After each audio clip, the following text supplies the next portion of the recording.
Hi, I'm Gregory Stone, and I go to First United Methodist Church in Rogers, downtown Rogers. Um, my prayer practice, it's over the years it's changed and it's morphed, of course, as I go through different seasons of my life. But probably for the last decade, I have been in a practice of what's called centering prayer, and it's really been powerful for me. And my wife and I will pray together often. We'll have a session in the morning before we go to work or whatever.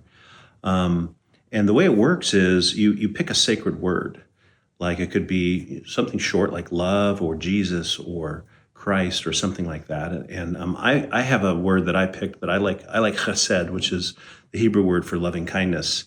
And it's like, for me, it's a word that resonates. And so you find a word that really touches you.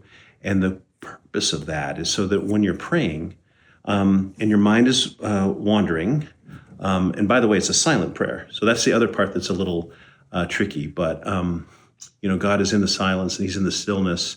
And what I've found in doing this practice of centering prayer is that I find God. Not every single time. My mind wanders, it gets crazy. And what you do is you take your sacred word and you just kind of internally voice it. And that's a symbolic move to say, Lord, I got a little scattered there. I'm here with you now. And to just be present with the Lord. And hopefully, he reveals something to you. He says something to you.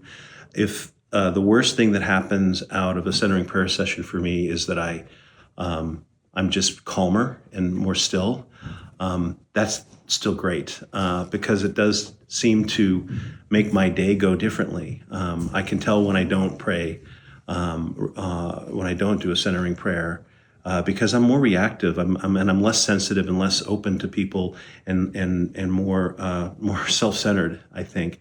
But centering prayer has done this thing where it really just it creates a stillness in me and a peace. Yeah, it's quite simple. You sit down. I use an app, I confess, kind of a techie guy. But basically I start with just read a verse or a scripture, just a short one. And the app actually will let you pick one of about 50. And then it makes a sound to kind of I kind of breathe and get a little more still. And then the timer starts, and you can set that timer to whatever you want, 5 minutes. I've worked up to about 20 minutes each session. And then when it dings afterwards, just gently, and then it shows another verse. And you just, when I do it with my wife, we read the verse out loud and kind of do a little, like a brief, couple seconds, just reflection on it. And then that's it. Really simple. I don't speak. I don't put prayer requests out. Every time something comes up, I just say my sacred word, and that stills me again and gets me more centered. And I think, that's why they call it centering prayer.